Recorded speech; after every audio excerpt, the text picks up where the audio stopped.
nós temos aqui alguns VTs de trechos principais desta sessão de hoje, que obviamente foi uma sessão muito polêmica, e pela primeira vez você tem um encerramento da sessão em função desses debates que vocês viram agora no relato do Randolph.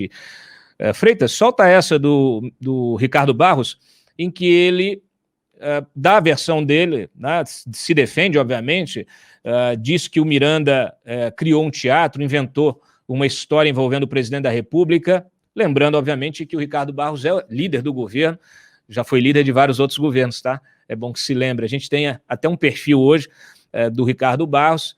Quando ele foi nomeado líder, nós fizemos um programa aqui, não me lembro se foi aqui, se foi no Gabinete de Crise, mas enfim, eu fiz questão de mostrar que o Ricardo Barros já teve esse papel de liderança em outros governos e sempre bastante ativo, né?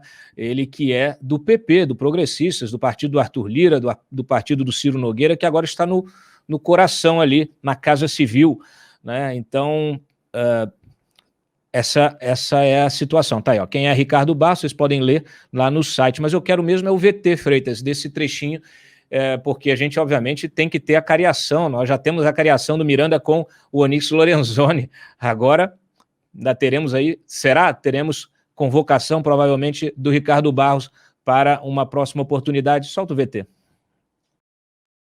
O contexto desta fala do deputado Luiz Miranda é porque ele levou ao presidente matérias de imprensa com a minha fotografia tratando do tema da Global.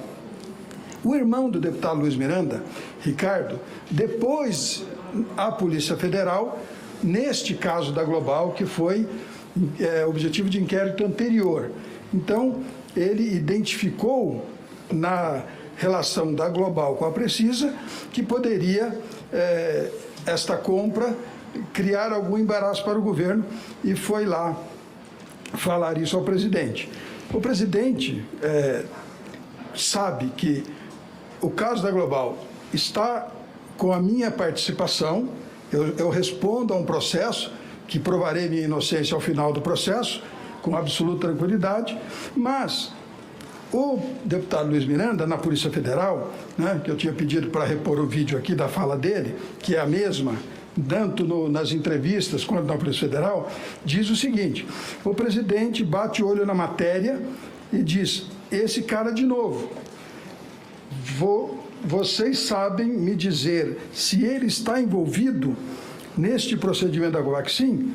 E eles dizem que não estão trazendo nenhum nome. Então, o deputado Luiz Miranda não foi lá para me acusar do caso Covaxin. Ele foi levantar uma possível suspeita de que houvesse algum problema com a empresa. O Tribunal de Contas da União já decidiu, à época consultado, que nem Global nem Precisa tinham impedimento de contratação com o governo, até porque já era fornecedor regular do Ministério. Aí o presidente da República, o senhor presidente Omar Aziz, diz o seguinte, né, que eu já passei o vídeo aqui no começo para o senhor, está aqui na minha apresentação, que coloquei a todos. Até o momento eu não tenho nada contra o Ricardo Barros, tanto que eu não o afastei da liderança do governo. Eu não posso, com denúncias, afastar pessoas. Tem que ter alguma materialidade nessa denúncia. E, até que se prove o contrário, o Ricardo Barros continua no meu governo, continua tendo credibilidade para tratar dos assuntos nossos dentro do Parlamento brasileiro. Então, o tal desmentido que tanto o senador Omar Aziz, o relator pede e outros pedem, já foi feito. Absolutamente claro que não há nada contra mim com o presidente Bolsonaro. Tucunaré? Como é que foi que chamaram? Ai, pai eterno, vamos lá. Tem, né? Tem aquela, Freitas, é Tucunaré? Não dê uma de Tucunaré, deputado. Disse o Omar, é liso, né? É liso, solta aí rapidinho. Então, por favor, se o senhor me permitir, eu vou responder. Por favor. O presidente não afirmou que eu estava envolvido no caso Covaxin. Por favor, presidente, pela ordem. O presidente não afirmou. Presidente, pela ordem, presidente. Repita o vídeo. Presidente, pela ordem. O deputado Luiz Miranda não afirmou em nenhuma das suas entrevistas, nem no depoimento da Polícia Federal, que eu tivesse participação no caso Covaxin. Não afirmou. Não vai ser Mostre o vídeo. Mostre o vídeo do Luiz Miranda. Mostre o vídeo do Luiz Miranda. Vai se defender. Mostre o vídeo do Luiz Miranda. Só um minutinho, só um minutinho. Não estou nervoso.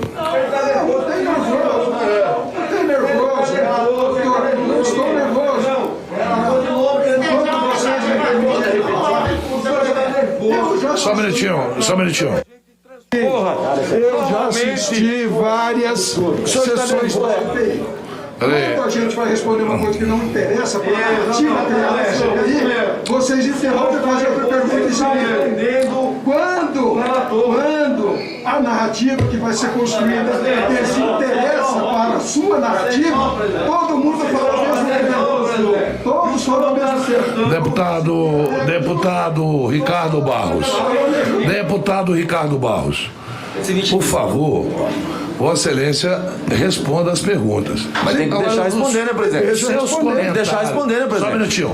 Os seus comentários sobre a Comissão Parlamentar de Inquérito, o senhor fale daquela porta para fora. Desculpa, eu Aqui estou não. na CPI, presidente. Deixa eu lhe dizer uma coisa. No meu estado, o caboclo é sábio. Muito sábio. E aquele cara que morre pela boca é chamado de tucunaré. Devagar com andor, que o santo é de barro. Não dê uma de tucunaré aqui, deputado, por favor. Todo o respeito que nós estamos tendo pelo senhor. O senhor respeite a Comissão Parlamentar de Inquérito. Nós não criamos versões, não. São fatos.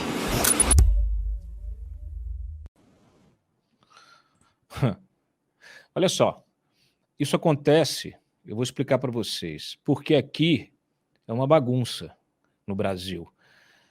Tem várias coisas que precisam ser resolvidas, né? Uma a gente tratou até naquela entrevista com o Alessandro Vieira, sobre a legalização do lobby, porque você só consegue acompanhar esse tipo, porque, assim, vai vender vacina, não sei o quê, tarará, lobbies setoriais, aprovação da reforma da Previdência, aprovação de reforma do IR, tudo. Quer dizer, o Congresso Nacional ele é uma câmara de lobby.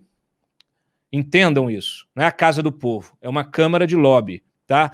Então, assim, se você não regula o lobby, porque é justamente para você permitir que as negociatas se deem de forma sem controle. O que acontece quando você começa a regular? Você reduz a possibilidade disso, né? Os lobistas vão começar a ter que ter carteirinha, bater o crachá, dizer onde vai, conversar com quem. Quando o Bolsonaro decreta sigilo lá na entrada dos filhos, por exemplo, como o Lula fez com a história do Bunlai, a gente mencionou outro dia aqui, como já fizeram de arrancar câmera, né? Arranca a câmera, não pode mais ter filmagem. Isso não é exclusividade desse governo, não. O governo PT também fez isso. Tira qualquer tipo de registro. Então, assim, se você tem, como em países desenvolvidos, você tem uma reunião, uma audiência do presidente da República, com seja lá quem for, seja um deputado, seja um empresário, seja um jornalista, você grava, você registra, entrou, gravou, você tem filmagem. Esse negócio de... O sujeito vai lá, tem uma conversa informal com o Bolsonaro. A gente está falando do Luiz Miranda, né? Tem lá um cartão de visitas do Luiz Miranda. Então, assim, cadê a gravação, Miranda? Solta a gravação, né? Mas essa gravação é clandestina. O que eu estou falando aqui é de medidas que poderiam evitar esse tipo de coisa. Porque, primeiro, se o sujeito está sendo gravado, ele vai pensar 3 vezes antes de fazer qualquer proposta. Se o Bolsonaro tivesse realmente compromisso com o combate à corrupção, com impedir a corrupção, hoje tem tecnologia, você bota lá 24 horas o gabinete aberto, com transmissão em tempo real para o eleitor acompanhar. Tá boa a sugestão? Fica a sugestão. Se tivesse realmente compromisso com a transparência, não, desde que assumiu o governo, aliás, É tudo 100 anos de sigilo. É tudo 100 anos de sigilo. Então vamos parar com esse negócio, né? Isso vale para todos. Isso tinha que valer para todos os poderes. O sujeito está lá presidindo, o deputado está lá recebendo lobista. Quer parar de receber proposta indecente? Mete a câmera. E acabou. Aliás, tem vários dos novinhos aí, dos parlamentares aí, de partidos novos e outros não tão novos, que também defendem uma agenda de transparência. Então fica a sugestão para eles, quem sabe outros não seguem, né? Isso acabaria de uma vez por todas e a gente não ficaria aqui discutindo se falou, se deixou de falar, o que falou, né? Como eu já disse antes aqui, beleza, o deputado foi lá no presidente denunciar, mas como deputado ele tinha que ter ido à tribuna. Como deputado, ele também deveria ter ido na Polícia Federal, no Ministério Público. Não é falar no ouvido do presidente, para quê? Um deputado que também tem interesses, também queria ser relator de reforma. Então, assim, tá? Vamos em frente aqui. Eu vou poupar vocês de CPI, né? De mais CPI, porque a gente tem vários VTs aqui, mas a entrevista se alongou e o nosso tempo também corre. A gente tem várias outras notícias importantes. Mas está aí, discussão, o debate hoje foi esse, cada um da sua versão, e infelizmente a gente não tem esclarecimento. Como eu disse na entrevista com o Randolph, é importante concentrar esforços para que a CPI realmente tenha resultado. Senão, começa a investigar tudo, vai para lá, vai para cá, e não se chega a lugar nenhum. Não é isso? Muito bem. O Flávio Bolsonaro estava lá. Estava lá. O Flávio Bolsonaro é a primeira vez, foi a estreia dele hoje, como suplente, porque até então, os outros rapazes que foram aí em outros depoimentos, ele não compareceu na semana passada e tal. Agora, com o Ricardo Barros, obviamente, ele foi lá dar uma força para o Ricardo Barros. E chamou aqui o Renan de ditadorzinho e tal, mas vou poupar vocês disso. Vamos... sim, antes de terminar esse bloco, aí sim, temos a entrevista lá, o Ricardo Barros deu a coletiva dele, o Wilson Lima estava lá e fez um questionamento, e depois foi atrás, como deve ser um bom repórter, gastar sola de sapato, mas foi atrás cobrar esclarecimentos do Ricardo Barros em relação ao seu relacionamento com o Maximiano, né, da Precisa, e outras questões. Freitas, solta primeiro o trechinho da entrevista e depois o outro do Wilson atrás do deputado. Eu queria tirar uma dúvida simples. O senhor falou durante a sessão que não tem nenhuma relação com a Precisa Medicamentos, correto, né? Tá. Sim. Segundo ponto. O senhor disse que conhece o empresário Marcos Tolentino. Tá. O senhor chegou com ele hoje pela manhã, né, aqui na CPI, né? Ele estava aqui na sala junto com o senhor, correto? Sim. Tá. O senhor tem conhecimento, porque ele assinou uma carta-fiança para Precisa Medicamentos, né? Para a liberação da vacina Covaxin. O senhor sabe dessa transação? Tem conhecimento dela? Não. Eu não sabia dessa transação, não tinha informação sobre isso. Marcos Tolentino é meu amigo porque é dono de rede de televisão. Eu sou radiodifusor há mais de 40 anos, nos encontramos em inúmeros eventos do setor de radiodifusão. É meu amigo, é um bom advogado e eu não vou permitir que essas ilações venham a dificultar qualquer relacionamento meu. Eu sou amigo de todos os senadores que estavam aqui, mas eu respeito que eles têm uma missão, que é atacar o governo. E eles precisam respeitar a nossa missão, que é defender o governo. É um jogo claro, de regras claras, eles não vão entender o que eu estou falando, e eu não vou permitir que eles enganem mais o Brasil. Deputado, só outra questão. O senhor já foi reconvocado, teoricamente, pela CPI. Dá para você falar alguma coisa previamente sobre esse outro depoimento? O senhor vai ter a mesma postura? O senhor se arrepende de ter tido uma postura tão assertiva no depoimento de hoje, deputado? Olha, eu quando iniciei o depoimento, eu jurei falar a verdade. O que eu não precisava fazer, porque eu estou aqui como convidado. Eu fiz porque eu estou aqui para falar a verdade. Se eu vier convocado, não muda absolutamente nada a situação em que eu estava hoje. O Renan Calheiros, o senador relator, ia começar a perguntar de um outro assunto quando se suspendeu a sessão. Eu vou vir aqui, ele vai terminar as perguntas deles, os nossos colegas da base vão fazer perguntas, os nossos colegas da oposição vão fazer perguntas, e eu responderei a tudo. Mas não vou permitir que narrativas mentirosas se repitam, sem a devida contradita. Então, eu vou trazer os documentos e vou provar que a narrativa que eles estão fazendo não se verifica, não é verdadeira e, portanto, não se sustentará quando nós tivermos o final do relatório, a entrega do relatório ao Ministério Público. O Ministério Público, obviamente, vai tomar as suas providências, mas não provará esses discursos que são feitos na CPI. Isso não vai se conseguir se comprovar. A relação do depoimento que dá para falar? Eu acho que foi bom. Pude esclarecer, mostrar que não existe essa conversa que eu estou envolvido com o Covaxin. O presidente nunca disse isso e já desmentiu, embora o senador Marques não queira entender o que o presidente falou, já desmentiu se ele tivesse dito que eu não acredito. De qualquer forma, esse era vamos dizer, o problema principal a ser resolvido. E acho que conseguimos demonstrar que isso de fato não aconteceu. Vamos seguir em frente e vou responder as outras questões que forem colocadas. Deputado, o senhor falou agora um pouco na coletiva sobre o jogo, né? Que tem que jogar com as regras do jogo, enfim. Sim. Que é necessário colocar a bola para jogar. Você acha que o senhor ganhou essa partida, esse primeiro tempo? Eu acho que nós estávamos ganhando, tanto que o dono da bola botou a bola embaixo do braço e saiu do campo, né? Para tentar se reorganizar para um outro momento do jogo. Penso que o jogo é governo contra oposição. A CPI está aí para atacar o governo. E eu, como líder do governo, sou alvo da CPI naturalmente. Acho tudo perfeito. Os senadores da oposição estão fazendo bem o seu papel e nós do governo, estamos fazendo bem o nosso papel. O senhor negou qualquer relação com a Precisa Medicamentos, né? Com o empresário Tolentino, não é isso? Não tenho. Nenhuma, né? Não, o empresário Tolentino é meu amigo. Sim. A Precisa é o senhor Maximano, não sei, que eu só encontrei uma vez quando era ministro, não tenho nenhum relacionamento com ele. Você chegou a participar de um jantar em São Paulo com o Tolentino recentemente? Não, nunca né? existiu isso. Já me perguntaram, mas não existiu. Tem nenhuma relação.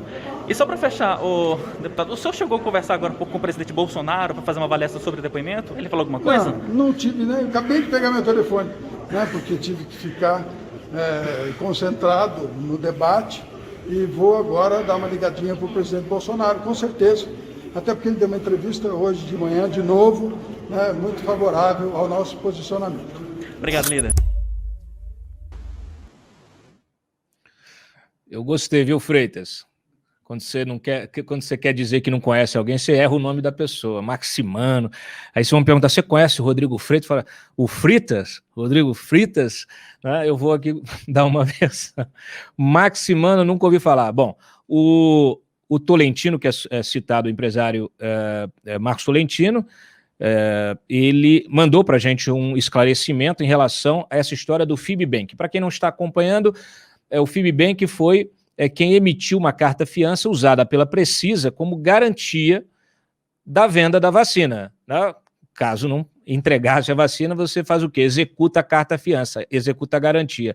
A Piauí fez uma matéria grande sobre o FIBBank, detalhando como ele funciona e mostrando que talvez não tivesse garantia, porque essa carta-fiança teria como lastro um fundo de precatórios que não haveria registro na CVM, segundo a matéria da Piauí, tá?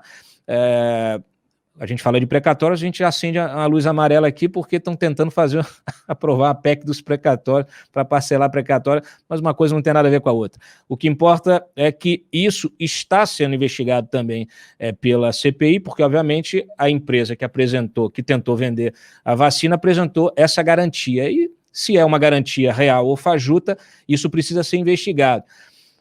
Foi associado o nome do Marcos Tolentino ao FIBBank, e ele mandou uma carta para a gente. Eu vou ler aqui esse trechinho que ele diz o seguinte: a sociedade FIBBank, como diversas outras do mercado, presta serviços de emissão de garantias em favor dos clientes do escritório jurídico de Marcos Tolentino, se limitando a tanto a dita relação. No que diz respeito aos últimos acontecimentos envolvendo o Ministério da Saúde, a Precisa Medicamentos e o laboratório Bharat Biotech, a empresa fornecedora da vacina Covaxin, né, que se tornaram públicos, volto a esclarecer que nada posso informar pois não tive qualquer informação ou relação com o contrato celebrado com o poder público, pois não exerço qualquer ato de gestão perante o FIB Garantia. E especialmente pelo fato, já informado, ele faz uma abertura aqui informando que estava internado. Volto a repetir, pois diante do quadro agudo de Covid, fiquei internado desde o dia 7 de fevereiro na UTI do Hospital Sírio-Libanês em estado de coma e, portanto, totalmente fora das atividades profissionais e sociais. Tá? Ele, no início aqui da carta, ele fala que esteve, então, internado do dia 7/2 até o dia 16/5, tá? De maio aqui, ficou em 98 dias tratando a Covid, inclusive tendo sido entubado, ficando na UTI. Então tá aqui a explicação, a gente vai subir no site também, as pessoas, obviamente aqui o site está aberto a todos os envolvidos para que se manifestem. Inclusive, eu estendi um pedido de entrevista ao Ricardo Barros, mas ele não topou vir, né? O Wilson pegou ele ali pelo paletó, mas ele não topou vir ainda aqui ao Papo Antagonista. Vocês serão poupados disso, mas eu faço o meu trabalho de jornalista aqui, eu gostaria muito que ele viesse para que eu pudesse fazer questionamentos diretamente ao líder do governo.